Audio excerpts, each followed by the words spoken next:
Before I get started, I really just want to say that I am incredibly fortunate to work with an amazing team of people. And so while I get to be the one standing up in front, this is really their work. I specifically want to point out, although they're toward the back in this line, Martin and Maciej are the second and third from the back. They are actually instrumental in the work that I'm going to talk about. We were really fortunate. They're visiting scientists, students actually, who came over from the Czech Republic and spent a year with us and helped us do what we're going to talk about today. So so let's get started. We're going to talk about games and AI in games. And there's a long history of AI in games. And you don't even have to think back very far before you think of a result that's really exciting, right? We were very excited in our department in 2016, just last year. AlphaGo beat Lee Sedol. This was a long time coming, and U of A people and trainees were instrumental in that result. Maybe you want to think further back, right? It wasn't. It was about 10 years earlier than that. We had Jonathan Schaefer here at the U of A solve checkers. This is the first time that we saw a game the size of checkers that could actually be solved, so they would have a perfect strategy that can't be beat no matter who it plays against. But probably the thing you probably most think of is in 1997, right, Deep Blue beat Kasparov in chess. This really was a turning point. Chess for a very long time was held on a pedestal that if we could get computers to play chess, we must be doing something in the direction of AI. But maybe you're really old school, right? Like this. Okay, sorry, we got to do this first. Jonathan was the first person to actually have a program that beat top players at a game and won a championship, which actually happened in checkers 3 years before Deep Blue. But if you're old school, you got to go way back, right? This started a long time ago. Turing and Shannon thought about these things as they were developing the principles of computer science. So Turing, in fact, had a computer program before there were computers. He actually wrote a program, and he played chess with somebody while he was executing his program to see how it would work, because he didn't have a machine to run it on. But it goes really before that. Before we really even began computer science, we were thinking about game theory and how we could mathematize so that we could take what looks like intelligence, how we think about playing games and making decisions, and we can mathematize that, which is what von Neumann had done in sort of his famous work that started game theory before he switched over to computers. But I can keep going back, right? It really is the beginning of any thought of actual machine processing. Charles Babbage and Ada Lovelace, when they were building their analytic engine, they were actually dreaming that it could play chess. They actually had plans in Babbage's notebooks of an automaton that would play tic-tac-toe, and he was going to tour around the UK, make a whole bunch of money, and then he was going to use that to build his analytic engine. Ada Lovelace bet on horses. I think using some mechanical process. That didn't go too well for her. But anyway, from the very beginning, it doesn't go too well, by the way, if you try to do it now either. But from the very beginning of thinking about computers, we've always sort of saw games as a part of this, just like we saw AI as a part of computers. And there's good reason for this. It's the same reason that we have our children play games. Yes, maybe it's so that they're occupied and then we can do important things. But no, we really do it because there's a whole slew of important skills, life skills, that you actually pick up through the process of games. It starts at a very early age that you learn about colors and numbers, pattern matching, and then you move on to realizing that your actions can have effects on the world. And you can plan for that now. You can do this short-term planning. If I do this, I will get my goal. And then, of course, longer-term planning, if I can strategize about reaching some longer-term problem or do some problem solving. And then, of course, the games involve multiple people playing. And so cooperation and building up social skills where you learn to become not a poor loser and a good winner. All of those things get embodied in games where we don't have the sort of consequences of real-life decisions, which need all of these things too, but we don't have the same consequences when we make mistakes. And so we can learn all of these skills in the context of games. And so games sort of serve for our children as a proving ground, a chance for them to try out their thinking processes and refine them so that they can actually use them when they move on to more important real-world tasks. Now, this is about AI, though, and AI needs a proving ground, too. And this is what games have done for AI. Because what do we need our AI systems to do? They need to do all those things, too. Right? They need to understand colors and numbers and pattern matching, and they can have effects of their actions and do short-term and long-term planning. They need to be able to do strategic thinking and problem solving and be able to work with other agents in the world and be able to cooperate with them and become good winners and not poor losers and to have developed social skills as well, too. And so we have our AI systems play games because we need them to have a proving ground before we put them off on our real world problems we care about. All right, that's my spiel for games, but if you look at that history that I just laid out of how AI has been wrapped up in games from the beginning, they're all games that look kind of like this. They're all games where there's like a board and we're manipulating the board. And so technically what we call these games is these games are perfect information games. They're games where all the information you need to make your decision is right there in front of both of the players, and we all know this. There isn't anything else that's missing. Now, from the very beginning of computing and game theory, John von Neumann, when he was developing the theory of game theory, the theory of games, didn't think these kinds of games. He wasn't actually thinking about them at all. He said real life is not like chess, is what he was talking about. Real life consists of bluffing, of little tactics of deception, of asking yourself, what is the other man going to think I mean to do? And that is what games are about in my theory. What John von Neumann was thinking about as he was moving to develop what was going to be game theory and moving to develop what was going to become the beginnings of computer science was poker. And I'm not making that up because, in his seminal book, there's a whole chapter called Poker and Bluffing. Like, that's what he was thinking about. That was the game that was driving him to how do we mathematize what's going on when we play a game like this. Now, you don't need to know almost anything about poker to understand this talk. There will be 3 brief interludes where I will pause from what I'm saying to tell you a little bit about poker, and I'm going to have John jump in to let you know when I'm doing that. So right now, let me just say that the way the game of poker works is 2 players are going to be dealt some cards, and they're going to keep them private, and the players are going to bet on whose cards are better.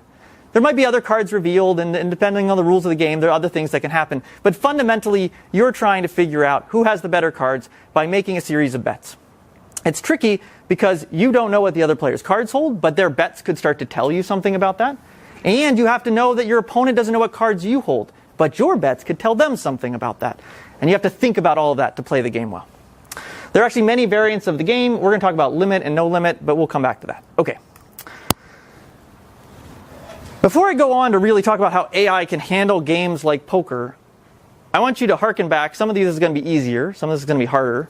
I want you to harken back to when you took an AI undergraduate course. And you probably, recall you might have actually maybe did a program. Maybe you actually wrote a program to play chess. Some people in the audience probably have written chess playing programs. I actually did a Connect 4 program. But if you're probably more recent, maybe you wrote some AI to play Pac-Man. But no matter how, any of these games, I'm going to remind you of what you learned to do, the technique that you learned to do that is going to be able to be able to handle these games if you write a program to do so.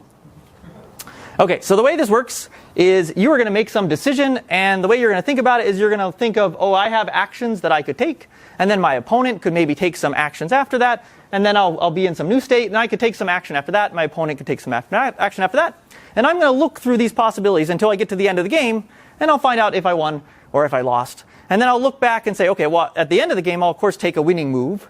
And my opponent will try to take a move that causes me to lose. And I can basically start to work my way back to make some decision at the top of that tree. Now, that doesn't work if your game is big. So if we were talking about like the game of chess, that's not what you did. Because you realized the game was too big and I'm never going to get my way down here. Or even be able to search through the possibilities to get there. So what do? Well, we chop it off. We don't actually consider all that depth. We actually pretend like the game's really short. We're only going to look a few moves ahead, and then we're going to stop. And then what happens when we stop? We're not at the end of the game, right? We've only looked a few moves ahead, and we're at some point, and we're now going to have to figure out what to do with that. And we're not at the end of the game, but we're going to pretend like we kind of are, and we're going to have an evaluation function that's going to tell us how good is it to be in that state. If it was the end of the game, we'd know. We'd be a winner or loss. But if it's not, so we're going to have some heuristic that's going to tell us whether that's good or bad. And then we'll pretend like that's, in fact, the result of getting there. So now we have this small game that we have to reason about because we're going to use evaluation functions to summarize that big future. Does this make sense? Everyone probably remembers this, hopefully. Wow. No one shook their head up and down. That was weird. What did you guys learn in your AI class? We good? Does this make sense? Yeah. Okay. So then when you act, though, what actually happens? You're not actually going to play that whole action to get to some state. You're only going to take one action, and then maybe your opponent will take some action, and then you're going to get to take another action again, and you repeat the whole process. Right? So now I can actually look deeper because I'm now 2 moves further into the game. So now I can repeat this process from this position. And in fact, when I do so, I forget everything that came before. I don't need to remember how I got here anymore. Like the board position summarized it, I'm now at some new state with the pieces in a different place, and I'll start my search from there. And I'll just repeat the same process. I have evaluation functions that are now deeper into the game, closer to the end. I'll figure out what action to take. I'll take it, my opponent will take some action, and then again, I'll forget everything that came before, and I repeat this process until we actually get to the end of the game. All right, that is a fundamental idea of artificial intelligence. Like, that is at the core of so much of AI, right? It's obviously at the core of how we play chess. It's at the core of AlphaGo, even with all the extra bells and whistles added onto it. It's at the core of reinforcement learning, right? Reinforcement learning is about summarizing all of the future with an evaluation function, so we don't have to reason through that when we do our thinking. It's at the core of like robot path planning. It's at the core of laying out circuits on circuit boards, right? It is one of the most fundamental AI and computer science algorithms. And the tricky part is we can't do any of that in the game of poker. So why not? Like, this isn't what any of us ever did, and why not? The first problem comes from, I'm not at a state. Like, well, I am. I'm at a particular state of the game, but that isn't enough to tell me what's going on. There's the other player's cards. So how can I search through? If I took this action, maybe I could think through that. How do I know what my opponent would respond when I don't know what cards my opponent's holding? So I can't really think about it from a particular state that I'm at. I have a second problem in that I can't forget everything that came before the way we did before. Way we do in perfect information games. And that's because what came before is very, very important to tell me what my opponent knows about my cards and what I know about my opponent's cards. I actually need to remember something about the history of how I got here. And lastly, I can't really go and evaluate these states at the end sort of independently, because they too depend on beliefs. If I were to know that I have good cards, I might know that that's probably a good thing. It'd be even better if I knew I had good cards and my opponent had bad cards. That would be even better. It'd be even better if I knew I had good cards, my opponent had bad cards, and my opponent doesn't know I have good cards. That would be even better. Right? So the value depends on what everyone actually knows. I can't really just have a value of sort of saying this state. We'll come back to that. Some people who know that word state might be like bristling a little bit. And it's okay, because the fix to all of this is going to make you go, yeah, I knew that. Okay. But anyway, if it's fine if that didn't make any sense. Okay. So what did we do, or what do we do? This isn't what we do. So what do? We actually have to think about the whole game at once. The problem is how you play when you're holding a pair of aces is intimately connected to how you play when you're holding a 2 and a 5. Because your opponent doesn't know which of those two things you have, and so how you play with those situations will determine what your opponent can infer from your actions, and so it matters. You can't just chop the game up and look at isolated situations while you play. So that means we're going to do our reasoning by thinking about the whole game at once. But that's terrifying, because these games, the poker games, are still big, just like the perfect information games are, and so we're not going to quite be able to do that. So what do? We actually only look sort of at like a sparse version of the game. We're going to like rip out whole chunks of it. So we're only going to look at certain paths through the game, and we're going to get rid of other ones. Some of these paths are things like, I'm going to only look at a small set of ways the cards could be dealt out. So it could be, I'm not going to look at all the ways the betting could go. I'm just going to get rid of some of them and assume that no one can do that. Now, that's a slight problem, because so now we're going to do this reasoning, and I'm not going to tell you how we do it, but now we take this much smaller game, we process it, we figure out how to play in every one of these situations, and then when we're actually playing the game, of course, we have a problem. What if one of those things that we said couldn't happen, what if it does? Right? We have a problem. And so what do? We just pretend it's like this other thing over here. Okay, so that works for like bets. If someone makes a bet and we didn't think that was possible, then we'll just pretend like it's some bet that we thought they could have made. For cards, we're a little bit smarter. We actually reason about sets of cards together in order to try to get rid of the complexity. So we'll actually just smush together holding a pair of aces and holding a pair of kings and pretend like they're the same. And so we know that while we're doing the reasoning, but we still have to actually consider much fewer possibilities and how it plays. And so we do all of this before we sit down, even at the poker table. So this is a big, massive reasoning up front. We're going to figure out how to play in every situation that's in our sparse version of this. And then when we sit down to play, we're really just looking things up into this table. Very different than what I just described we do in chess and checkers and Go, where we do most of the reasoning computation on the fly while we're playing. Here we're going to do it all offline before we sit down and play. We're going to store it in a big, massive table. Okay, so before I get to deep stack, which is what this talk is about. I want to tell you a little bit about an older result that's just from a couple years ago that will also sort of help illustrate this difference as well too. So this is work on a program called Cepheus that plays heads-up limit hold'em. So this is the smallest variant of poker that humans actually play. So at the time, this is the way we kind of looked at what we could do. So given that methodology, where I said we're going to solve sort of the whole game up front, how big of a game can we solve up front? And this is sort of showing over the years, going back for over a decade, how big of a game we could solve. So it wasn't until 1993 that we actually had a polynomial time algorithm that could solve games of an imperfect information form. So before that, it was dreadful. We could have games that had like 10 decision points, and that was the end of it. So now, finally, in the 90s, we could do things that have in upwards of 1 million decision points. And then things didn't really change for a decade, and then we started to see some fancy new methods. Counterfactual regret minimization is the basis for a lot of these. I'm not going to go into the details of that, but we started seeing order of magnitude jumps in the sizes of games that we could deal with. And so up until a few years ago, we could do games close to 10 to the 11 in size. So heads-up limit, the smallest variant of poker that humans play, is here. So it's a few orders of magnitude bigger, but not insane. Like, this is within reach. And that was what Cepheus was set out to do, was could we try to get there? Now, this abstraction methodology, which was what everyone was doing to this point, this is smushing things together that we know are different, but pretending that they're not, it actually kind of works in heads-up limit. So it was in 2008, when we could solve games about this size, that we were able to beat poker pros at the game of heads-up limit. So as we started to solve bigger and bigger games, we were getting better. But at this point, when we did abstraction from a game with about 10 to the 14 down to a game with about 10 to the 8, so we were smushing together about 1 million different situations that should be different. We were pretending they're the same. We were still able to beat poker pros. But the question is, how close are we to being able to solve it when we're this far away? All right, I'm going to need another poker interlude for a minute. In order to evaluate poker programs, you don't have like a win-loss or a percentage of wins and percentage of losses. It matters how much money is actually changing hands, or the stakes that's actually moving back and forth, which is typically measured in blinds, which are the blind bets that are actually being made, which are these millibig blind per game numbers is based on. You don't need to know at all what that abbreviation means, except for I'm just going to give you some numbers. So when you have two programs play against each other, they're going to give a result of how much is one beating the other one by. If one of those programs was to fold on every hand, then it would lose 750 millibig blinds. So you would expect programs and players to be better than that, because there's an obvious strategy that guarantees you don't lose more than 750. A poker professional is hoping to win by about a rate of 50 millibig blinds per game, and that means they can sustain the sort of luck inherent in the game, and they can make a living playing that if they can do that at a high enough stakes level.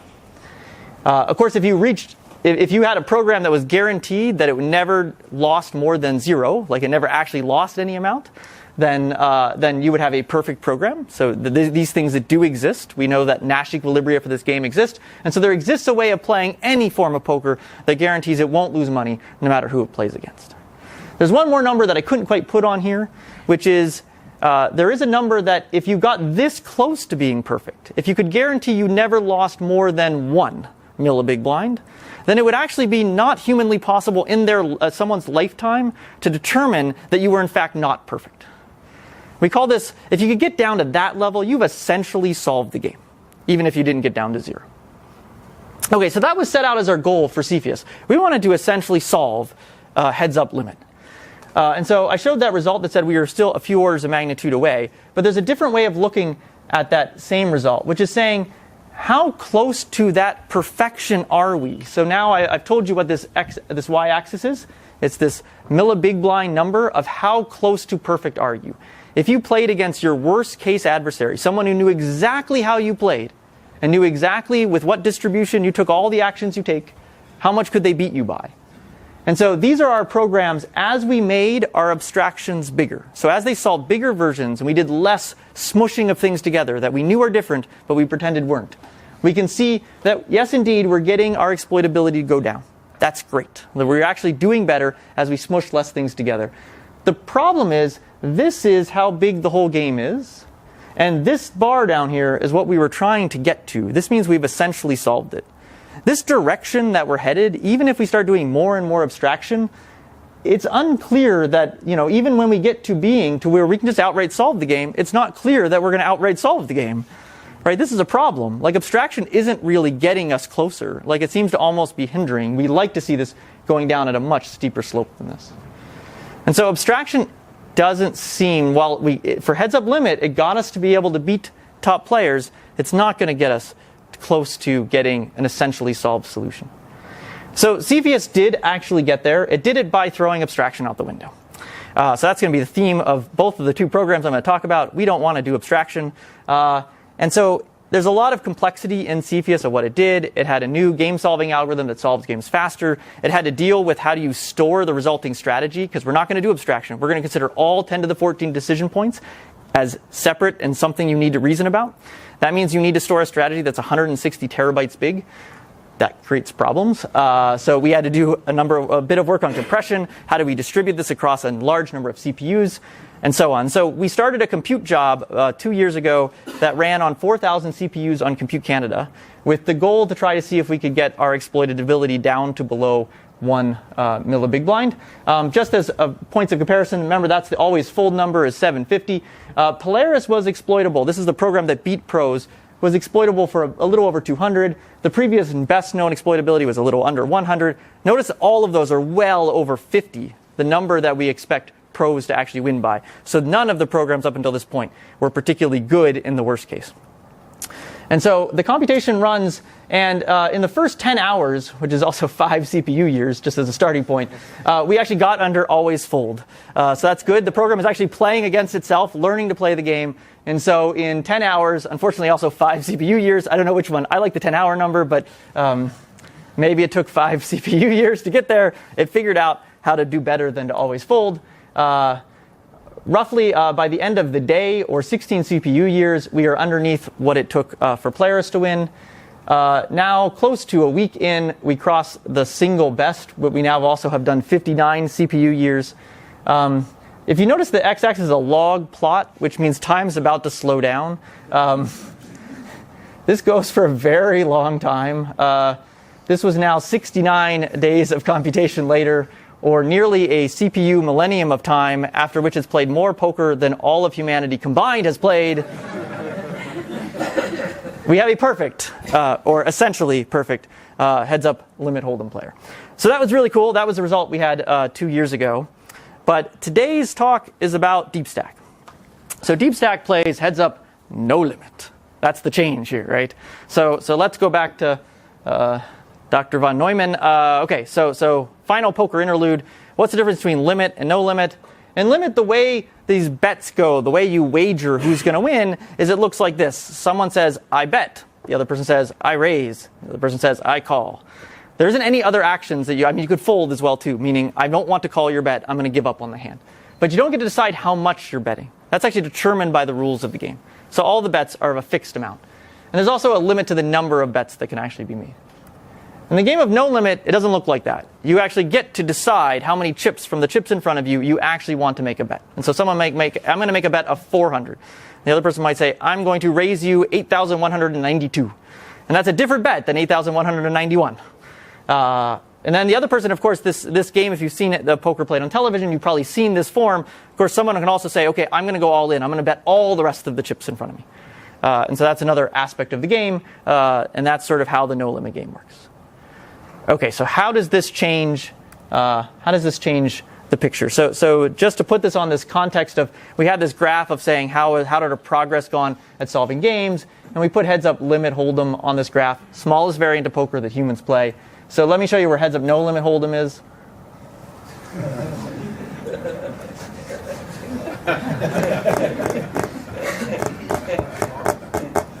Okay, there. Sorry, that took a while. Sorry. It's a 10 to the 160. Right? So the number of atoms in the universe is closer to 10 to the 80.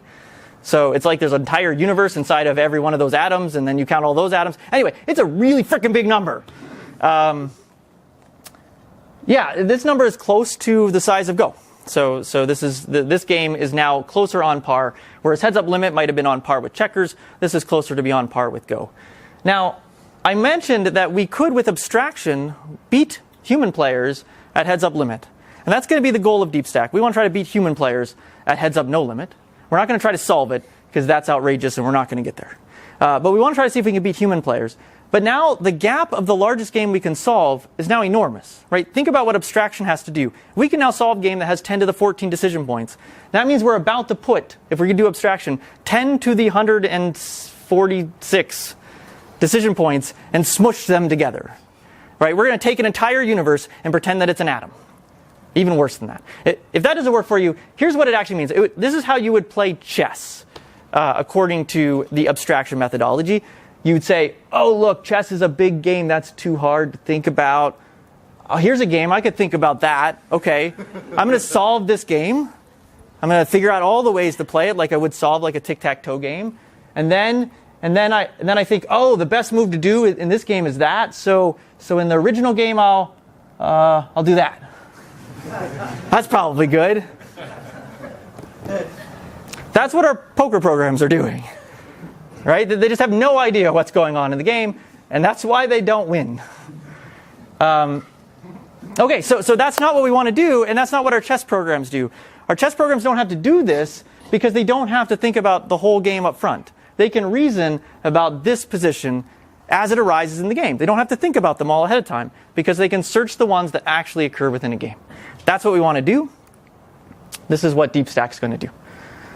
Okay, so let me remind you of the problems I said of why we didn't do this and why we can't do this. So I said the first problem was we're not at a particular state of the game. We're actually at more like something like a distribution of states. We're actually at what are the possible cards I could be holding, what are the possible cards the opponent could be holding. We also can't forget everything that came before that because that's going to tell us information about the cards that players are holding. And we can't evaluate states just independently. We actually have to take into account what do people know about the cards, each other's cards, to be able to evaluate a resulting state. Okay, so DeepStack's going to solve those problems. Excuse me. Okay, so how are we going to do that? So here we are at some point of a game. Some actions have already been taken, and we're at some decision point in this game, and we need to figure out how to act. Now, this decision point, again, as I said, we can't think about this in isolation. We have to think about things that my opponent could know and I could know, what are possible cards my opponent could hold.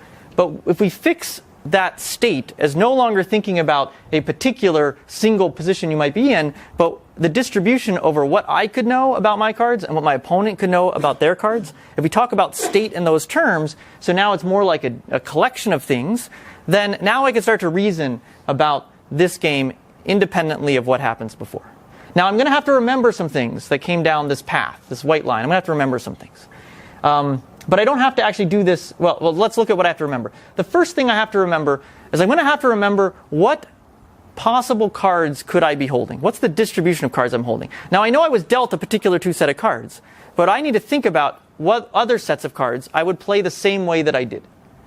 And so I can do that as long as I actually think about it all along the way. And so DeepStack is. DeepStack's never really actually looking at its cards. It actually figures out how to play with all the cards, and then peeks at its cards to figure out what action it's going to do, and then kind of forgets it. Because it always is going to always think about every possible pair of cards, every step along the way.